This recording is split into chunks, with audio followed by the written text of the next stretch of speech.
Your P&L is your truth teller, end of the day, right? No matter how much you love or hate numbers, read it as a story, not as a boring financial statement.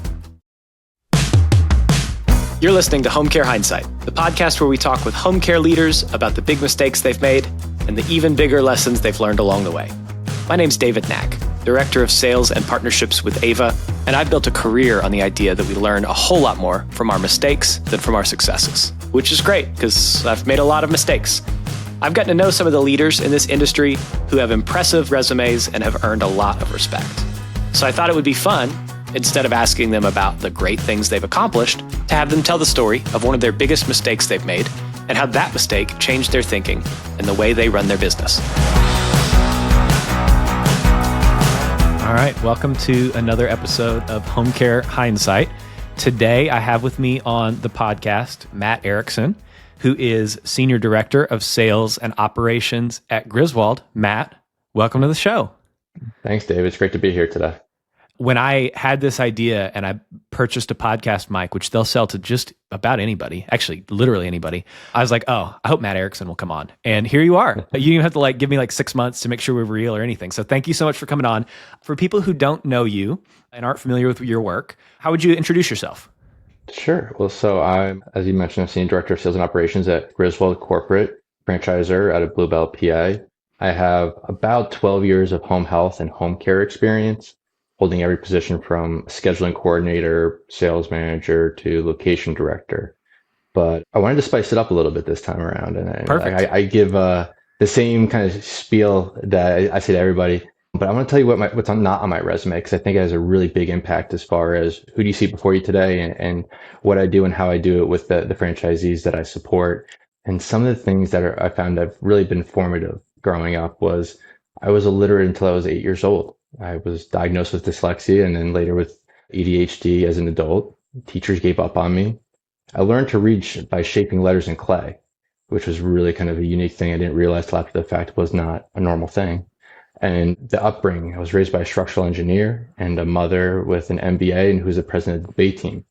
And why I say that is because not only was quit not allowed in our household, but even if you wanted to, you couldn't argue or debate your way out of doing what was expected of you. And those things were instilled in me an expectation that you can't quit and just find a way to win.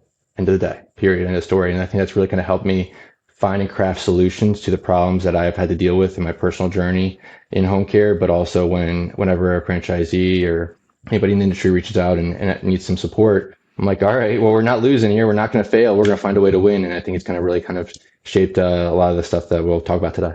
Yeah. Thanks for sharing that. And in a previous part of my career, I did marketing and fundraising and stuff for a nonprofit that worked with people with disabilities. And we did a whole bunch of dyslexia focused stuff. And one of the things that I realized is somebody with dyslexia, especially who's overcome it and become a really successful adult, is a type of guy. And there's their brain works in very unique ways and very off-center ways. And in our conversations about how you're thinking about all the problems within home care, I think that quit is not an option comes through, but also you are talking about metrics and solutions that nobody else is consistently talking about. So we'll get into some of that today, but I have several friends who are the combination of dyslexia and ADHD, and everybody's unique, everybody's special, but it's the kind of person that I really like to talk to. Okay. As you know, Matt, I get tired of small talk quickly. And all I want is to just ask the question, what kind of person are you? And you can't do that in polite society. I get in trouble. People in my life say, David, that's weird. Don't be weird. But I have a podcast now and I can say whatever I want here. And so in order to ask you, what kind of person are you? I want to know about the hobby that you can't stop talking about, but that makes other people's eyes kind of glaze over. Probably working on the house. I raised by an engineer. So guess what? We did everything ourselves. And so you really taught me kind of how to pretty much build a house from the ground up, and talking about framing out a room or, putting drywall up or wiring electrical, makes everybody's eyes glaze over, but it's something I really enjoy. And recently with our house, I have two little girls, a 4-year-old and a 9-month-old, and got our large walk around basement. And I was like, all right, so I'll talk to anybody at work about the playroom that I'm building them, which got a rock wall in it. I put a Lego plates all over one wall for them to build Legos all, right up the side. And they have a chalkboard wall and put in, different lighting, and I've built an artificial tree with LED, willow, like an LED willow tree. And yeah, I love it. And I'll talk about it all day long. People are looking at me like, what are you doing? What are you talking about? But it's one of those kind of cool things. It's just making things and being creative. That's like one of those physical outlets. I'm behind an Excel spreadsheet half the time, or I'm on a Zoom call after work. I love going down there and just continually just make them the playroom that every kid dreams of. That's awesome. I'm curious. I've seen before on the internet people who will do like monkey bars from ceiling joists. Is that on the roadmap? 100% it is. And so I'm doing like right outside it, because I only built out a third of the basement. I'm doing like an American Ninja Warrior setup, because my wife's a gymnast. And so naturally our 4-year-old wants to climb over everything, and she's really good at the rock wall. So there's a whole plan to do the whole Ninja Warrior setup for her. All right, cool. I'm going to come over when it's finished and play with it. Okay. Well, Matt, great to talk with you. Great to have you on the show. You're somebody that people, I think, like to follow on LinkedIn. I tell everybody you're a good follow. You've got a great content. You love to engage with people. You've accomplished a lot of stuff. You've done a lot of different things in a lot of different seats, and you've got a good resume. We're not going to talk about any of that today. We're going to talk about a giant mistake that you made in your career and all the stuff that you learned from it. So, Matt, what's your big mistake? It was not taking ownership of my P&L as a first-time director. When I made that jump from a coordinator into a leadership role, taking over an office, it was pursuing my passion and what I enjoyed doing in that role, because I could as a leader, and really just deprioritizing understanding what went into the financial statement, because I have a history degree. So it's just not one of those things that comes naturally to me. And that was great for a few months until I started realizing that, wait, I'm not liking what my monthly bonus is. I'm not liking, and I was frustrated because I'm seeing top line growth. I'm signing clients, net new hours, growing the business, doing all that I need to do. And why is my bonus not being reflective of the effort I'm putting forth? And that was the biggest thing. And so taking it as a learning opportunity and really figuring out, all right, what do I need to do here to affect the desired outcome, which is I'm growing the business. What's happening between top line? And something's happening between there and the net at the bottom, where, the accounting department's like, there's a whole bunch of things that are taken away from my, essentially my take home. So what is it? And over those couple months, I'm like, all right, I figured this out. So I taught myself how to dissect a P&L, which with a history degree, I never took finance. I avoided those in class. I avoided those in college. I took one math class. I failed it. I had to do it in community college. That's how bad I was at math. And I had to figure out where did everything came from. And I realized with the financial statement, it's not so much about actually doing math. It's numbers, right? But there's an actual story behind it. And when I realized that there was a story behind the numbers that was represented in the financial statement, it clicked. And then it was just deconstructing something and really figuring out the root cause or origination of those numbers, and to really put into layman's terms, something that I didn't, it wasn't like financial jargon or anything like that. And once I figured out that, and I figured out what, cause and effect, then I could start implementing changes that influence the outcome to a high degree of success. And that's really, as a synopsis, that was my biggest mistake. Was I was running as an operator, not an owner mentality in that structure. And that I was kind of like, I was letting other people control. I was not taking the true leadership role that I should have been from the beginning. But, that's part of, when you make that jump to your first time manager or leader role, those mistakes happen. And it was, I'm glad I went through it, because if I didn't, I probably wouldn't be where I am today. Tell me about like the moment that it clicked for you of like, oh, my income is not what I want it to be because of this specific gap, this specific challenge in my work life. Yeah, it definitely clicked, I think, because I was living in just outside Northeast Philly. Office was in Toms River, New Jersey. So at minimum, I was driving between client visits, 120 to 300 miles a day. It was probably like month 3 or month 4 of that. I'm sitting in the office. I'm like, I'm probably gonna be upside down on my commute, and like, what's not working here. And so sitting in that office, hour and a half from home, I'm like, all right, what's going on here? So I finally it was like one of the days I was like, all right, I'm going to sit here and figure this out. I'm going to just start unraveling this thing. And so using Google and pretty much whatever else I could figure out was like, all right, definitions, like literally working through the definitions to figure out how to make it work. Yeah. I'm in this terrible territory that's a long way away from home. I'm spending way too much time in the office. I'm spending way too much time in my car. I'm growing the business. I should be making more money than this. Like that level of frustration is, sounds like it's going to lend itself to some solutions. And then what was the first change that you made that then you saw like cause and effect impact on the P&L? It was definitely labor. So definitely looking at it and looking at the overtime costs specifically, where we had great fill rates. The fill rate was a key metric of ours that we were measured on, and so I was accomplishing that. And so like that, to me in my mind, I was like, all right, I'm over 95% fill rate of all the available hours, so I should be winning here, right? What I was not realizing that I was, over 12% overtime as, total payroll costs. And like, that's going to be a fact. That's the easiest low hanging fruit of like, all right, well, there's a reason, Matt, why you're not getting as much money is because you're paying out more than double what you should be into overtime. And so just setting up a plan there was, option number one, as far as just start attacking the problem. Makes sense. And then I know we've probably lost 85% of our listeners already because we said P&L like 17 times. And look, you're talking to somebody who was a straight A student in school throughout, but man, my C in accounting is something I'm proud of.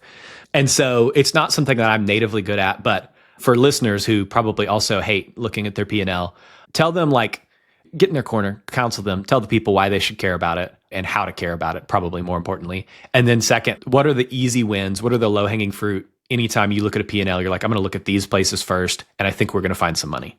Yeah, I would say, your P&L is your truth teller, end of the day, right? No matter how much you love or hate numbers, it's your truth teller, and it's going to tell the truth based off of how good you are at just tracking your numbers, right? Are you accounting for your costs, fixed and variable, right? Are you making sure that, especially in the variables, do you have good processes in place to capture that story? And that's what it comes down to. And so for somebody like me, history degree, loves reading books, likes everything else but like doing math problems, right? Is look at it, interpret it as it's telling a story. And that story is going to tell you either how good or how bad that past month or quarter has been.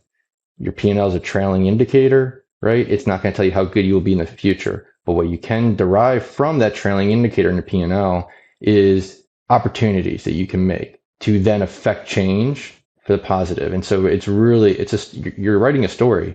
Read it as a story, not as a boring financial statement. So, all right. So where's the money? Labor, hands down, start there, right? Your decision on your lease, your fixed costs, right? They're going to be there for whatever term, unless you can negotiate out of those and redefine those. But really start with your labor, start with the thing that you can affect most and understand what are my coordinators, what am I paying out from just a starting hourly wage? What are my bill rates? Have I inadvertently put myself into unneeded margin compression by shortchanging on bill rate because maybe I'm unsure on my position in the market? Be confident in your product, set a bill rate that values your product, essentially your services appropriately, allows you to pay more, but not pay too much, right? You want to have that nice margin there. Look at then overtime, like I mentioned earlier, that's it. Easiest low hanging fruit. Manage down to 5% or less was always, I always bonus my coordinators after I realized this. One of their key performance indicators for their bonus payout was maintaining overtime to less than 5% every month, right? Because we saw it as a tool, but we didn't want to waste it. I would start there. I wouldn't get overly complicated because I found a lot of problems we can clean up when we just manage labor costs and discretionary bonuses. Awesome. There is a lot in there. So I have a couple of follow-up questions. The first one is, I love the idea of incentivizing to a key metric that somebody in your organization owns. Your coordinators own the overtime budget. They're the ones filling last minute shifts. Often it's a handful of people who are going to be safe to fill those shifts, but that results in them getting 10, 15 hours of overtime on a pay cycle. And so as the idea, like what was your bonus amount? If this coordinator hit that metric on a quarterly basis, what was that in terms of like percentage of their base salary? So we looked at it it wasn't a percentage of their base salary as much of it was what, and this is really to my time as a franchisee on the side, like as a director for a franchise owner, was the most success we had was when it was just, what was the pot at the end of the day? So after costs, right? After we paid labor, we paid all our operating costs, what was in the pot, it was a percentage. And so it was maybe like 1-2% of the pot that was left over. They had to hit a couple indicators, not just the OT. They'd had to hit net new hour goal, net new client goals, right, and retention goals, depending on what position it was. Those factors, if you hit all those, you qualified for 100% of that, maybe that 1%, right? And then that's what was paid out to them. And because we wanted them to buy into uncapped growth, right? So if you crush it and we add 500 hours net new for the month, you had a significant hand in that. You deserve to be rewarded for that. And so we focused more on the pot compared to their salary. Yeah, 1%. I like that. But also that 1% is part of a pot that I have some impact on how big that pot is. And so my 1% can get a lot bigger if metrics and all that kind of stuff. I love that. And then for people who are listening who may be undervaluing their product and creating margin compression for themselves, what's like, and I realize this varies widely by market, but like what are some best practices for, am I pricing my services competitively but aggressively? And am I paying my people at a level that's going to give me a good shot to retain good people? It's a great question. It's one way I work through frequently because historically the mindset's been price our product or services, which is the caregiver that's in front of the client on any given day or shift, right? And just looking at in that one-to-one relationship when it's really more than that. When you look at client turnover and clients leaving an agency to go work with another agency, it's not so much because of the caregiver as much as it is the relationship that they had with the office. And so when you're pricing out your services and product, understand what the investment is from your internal labor standpoint into that service offered. And so if you're, and I use this analogy the most with our short shifts, you need to price your short shifts at a premium rate because it's going to take more internal labor time plus the work of a caregiver to provide a satisfactory outcome to the client. And when you're pricing that, say that shorter shift, you need to factor the internal labor costs into that, the hours that will go to find and manage that case into that, so that you're not charging a client at a lower hourly rate and say you spent 4 hours of internal payroll, right? Average care, coordinator maybe make mid-20s. You're not even going to break even on that case because your internal labor to cover the case ate up all the margin there. And so you want to look at what goes into more than just the caregiver providing the services. It's office management, the recruiting costs, and then figure out what does that number look like that the market can bear, right? Yeah, that's great. All right. Well, thanks for sharing about big mistakes, some really actionable takeaways there. I think all that's awesome. We're going to move next to a section where I ask you about something that you think is totally overrated, that the market, that home care thinks way too highly of, that you actually think is not nearly that valuable. My favorite, I could talk about this all day long, top line applicant count, right? Doesn't matter if it's weekly, monthly, quarterly, yearly. I think it's not hard to get 1,000 applicants today, right? It's just how much money you want to put into the pot, spend on Indeed or ZipRecruiter or bonuses. It's that hands down. It's no correlation to your staffing, net new hours, adding more services. I think it's a great number, but getting overly fixated on it is a path to destruction. Yeah. I think a lot about vanity metrics, stuff like website visitors, stuff like top of funnel. If your funnel conversion stinks, it doesn't matter what your top of funnel looks like. So what's a metric that's better that people should track if they're not tracking applicant count in the way that, as the be all end all? So historically, it's always been, looking at maybe was it applicant to hire conversion, right, in the industry. Well, one of the ones that we focused on at Griswold and led the charge on implementing back in probably come right out of COVID, right, came here in 2020, was we actually looked at what we defined as first billable shift, which is taking what's the time from application to the first billable shift. Applicant to hire, all you're simply measuring is how much time and money you're spending in engaging with a candidate that could be hired and is hired. At that point, we saw a great amount of attrition from hired to the actual first billable shift when revenue was generated, and we started recouping the cost of acquiring that caregiver. And so when we expanded our viewpoint to look at, all right, what's our conversion rate of how many applicants do we actually get to first billable shift, how many days, right? And then looking at that, and then a subset of that, looking from how many people from hired to first billable shift did we get, right? And so when we started measuring that, we're getting 90%, 100% of the hires to the first billable shift.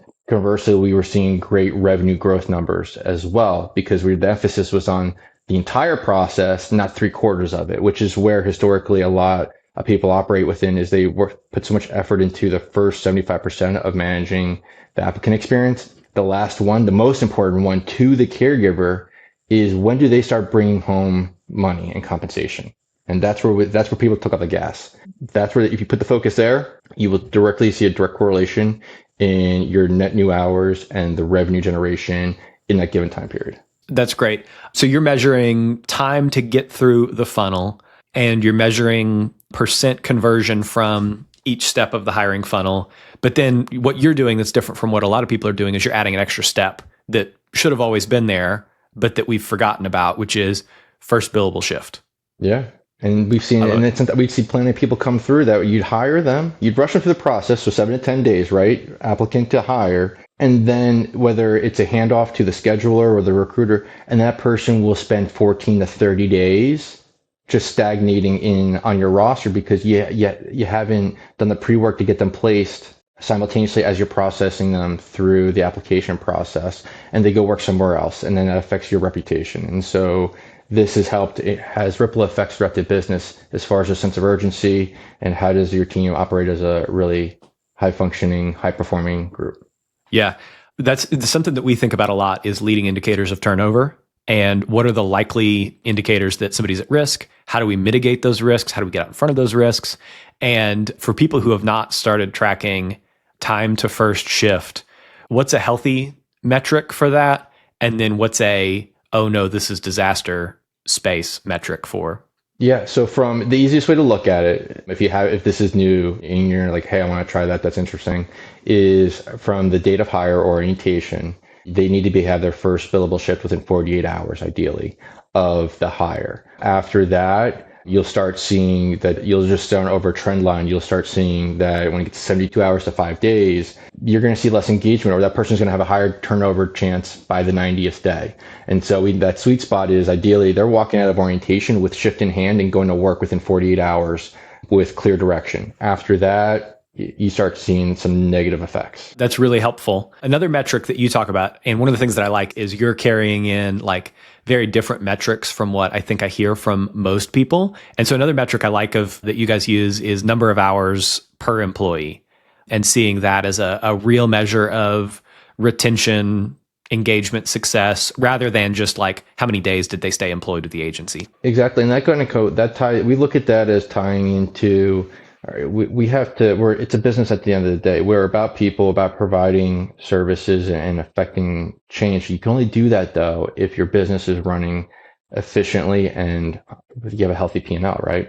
And so we look at, all right, if we're going to hire this individual caregiver, right, we see potential in them, we see their ability to greatly impact the clients that we serve.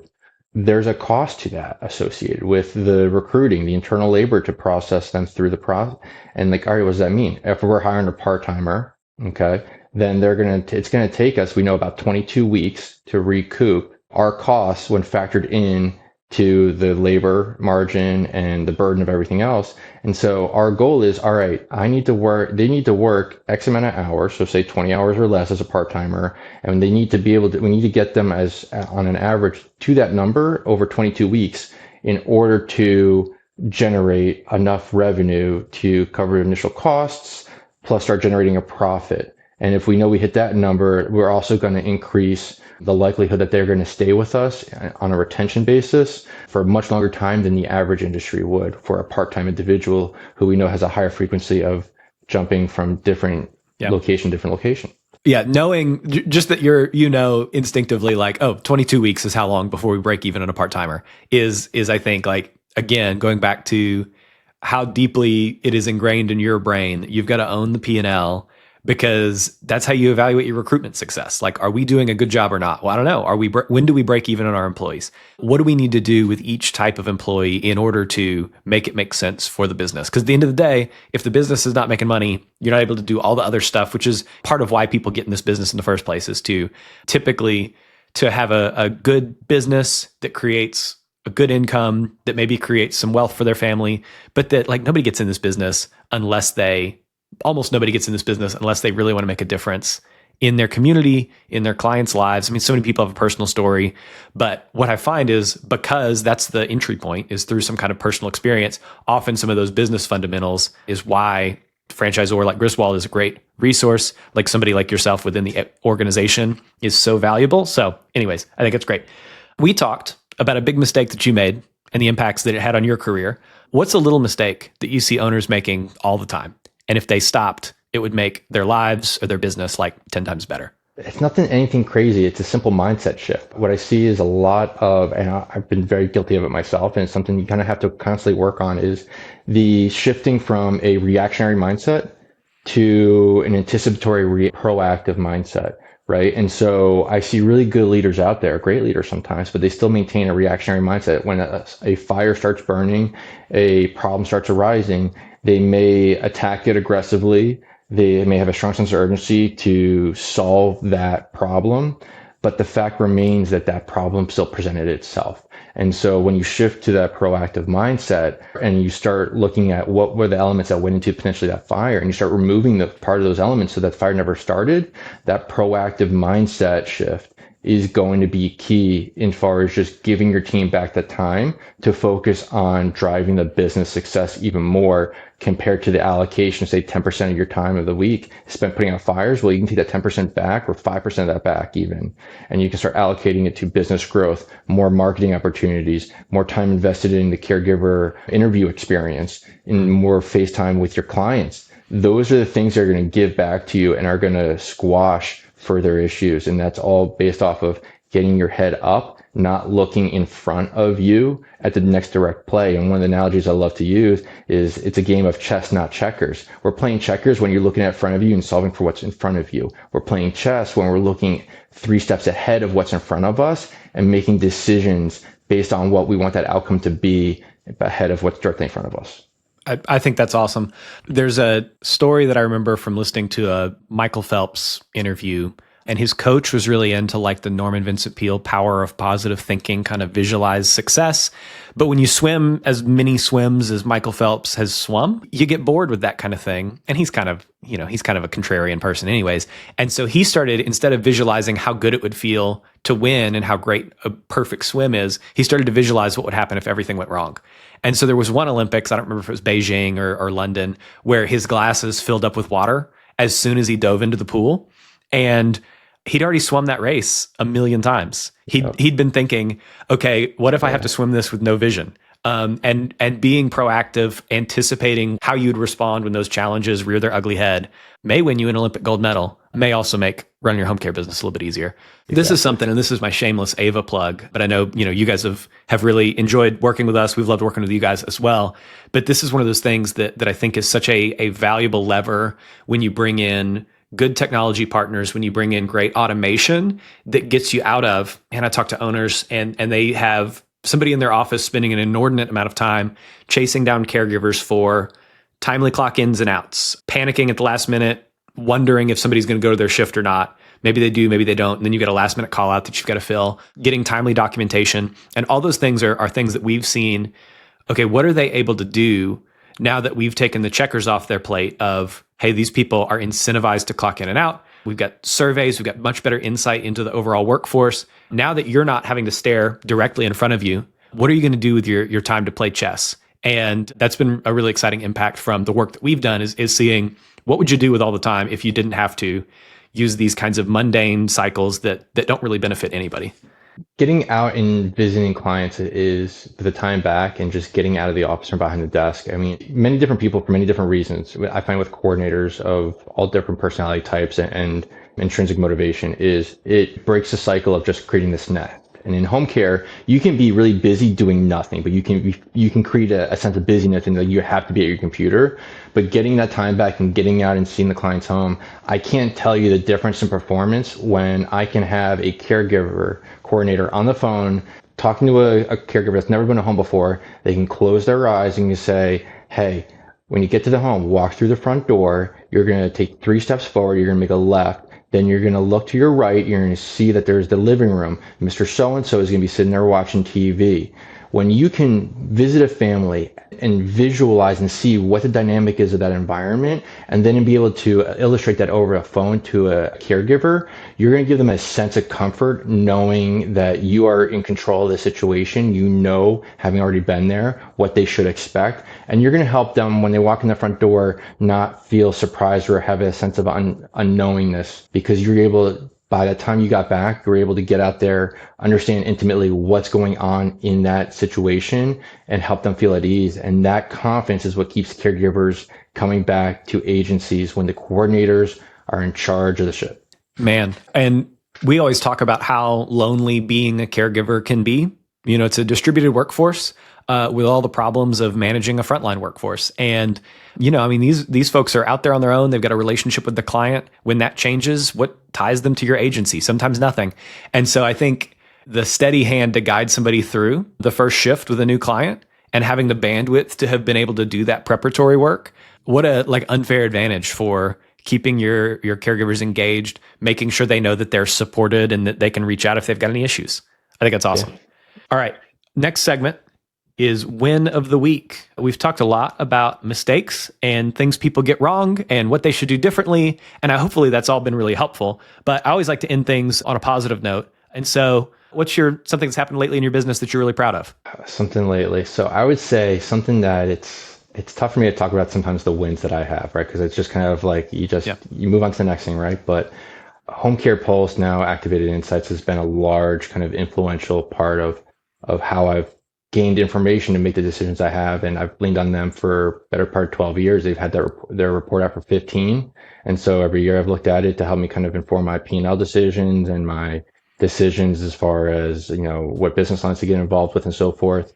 So I've really always looked up to it. And this year was really exciting when they approached me about writing an article on the work that I've done with innovating how you interpret and manage and coach to a P&L, and how we've embedded their data with the P&L sandboxes and worksheets that we've built for our Griswold franchisees to kind of project out their business and their future growth. And so being able to write that article and have it appear in their 15th anniversary benchmark study, it was super humbling, but it's something I'm really super proud of, because it's a who's who in that book. There's people that are way more qualified and with a way more knowledge and intelligence than I ever will have, that have their input in there, and to be able to be considered to have valuable enough information to write an article to be included alongside them. It was a nice win, and it's great for our brand and myself personally. Yeah. Well, good work bragging on yourself. That's not easy to do. You're terrible at it, so you need to get better at it. But when I saw, I didn't know that you had an article in there, and I was scrolling through and reading that resource, and I was like, oh, of course Matt's in here. That makes sense to me. So I know it's a who's who, but hopefully it feels like kind of a, things come full circle and you've kind of arrived at this point. So congrats on that. That's super exciting. We're going to move to our last segment here in just a second, which I'm calling Home Care Hot Take. But before we do, what would you like to plug? How can people find you and get involved and keep up to date with the stuff you're talking about? Sure. Yeah, absolutely. Well, LinkedIn, I'm very active on there, and, feel free to connect, shoot me a message, just, talk and shop, or if there's any way I can be a resource, happy there. My email is matt@griswoldcare.com. So feel free to shoot me an email if you have any questions or want to know more about Griswold. Happy to really share kind of what we're doing, exciting innovations. I think that we're really leading the charge as far as franchise support. And so I always love to kind of talk about what we're doing to push the envelope there. Yeah. Well, I love it. You guys have been such a great resource to us, such a great partner to us. I don't know how many times I've called you and been like, hey, Matt, I learned something and it's weird. Can you help me understand it? I'm always looking, I'm a very intuitive person in the Myers-Briggs. So I'm always like, all right, give me the big picture. And you're like, hang on, I've got to think about this for a minute. Let me get in the weeds with it. But there's always really good energy in our conversations. I always leave having learned a lot. So, all right, Matt, we're going to move to our last segment, which is called Home Care Hot Take. I'm going to throw some questions at you, give you the opportunity to get on your soapbox about it and tell the people what you think. So the first question here is, the most important metric most home care owners overlook is? The most important metric for home care owners to take a look at is your amount of caregiver hires to first billable shift, and to look at your attrition there. How many are you dropping off? And focus on that aspect of your recruiting life cycle to improve your net new hires. Great. First thing that you look at when you're working with an agency for the first time? Looking at your P&L. And it doesn't have to be perfect, but just what do you have a good grasp of your numbers? Are the numbers accurate? That's going to be your absolute truth teller. And so that helps me interpret what you think is going on with what actually is going on. And we love to leverage that against the industry benchmarks to help you kind of have guardrails to know, do you think you're doing good, or actually are you really doing good? The order in which an owner should add office staff. So I would always look at your coordinator to weekly hours ratio. And so the median for 2024 in the new report is 775 hours to a coordinator. And so for a new office, what you should be looking to have a coordinator right out of the gates. When you start approaching that 700-hour mark per week per coordinator, look to make another hire. Whether it's a coordinator, if you're doing the marketing, if you're not doing the marketing and you're more on the back end, hire to your weakness and bring a sales or marketer on to allow you to continue to support your coordinator internally while you're still ever present raising community consciousness about your brand. Love it. First thing the owner should try is a way to impact turnover. First thing the owner should look in the mirror and look at their leadership style, practices. Are they consistent in their messaging? Are they clear to their team on expectations? And where can they do to improve their role and responsibilities leading the team? All right. One misconception most people have about running a home care agency. Biggest misconception is that it can be a 9-to-5 job. Great home care providers and great home care agencies find a way to win outside the hours of 9 to 5. The best things that have happened to my businesses that I've been in charge of was the opportunities we capitalized on from 5 p.m. to 9 a.m. Care, crises, family emergencies do not wait for you to clock in at 9 a.m. And so your team's ability to be effective in engaging with after-hour client needs is what's really going to drive your business. Awesome. Matt, this has been a ton of fun. Thanks again for coming on. Likewise. And for making some time to meet. Really enjoyed it. I think this is going to be a great episode. Thanks so much. Yeah, always a pleasure, David. On behalf of the team here at Ava, thanks for listening to our show. We'll be back next week with another episode. So make sure you subscribe wherever you listen. If you have feedback on the show, leave us a review on Apple Podcasts or Spotify, or send us an email to podcast@joinava.com. Thanks. And remember, the year may be 2024, but hindsight is always 2020.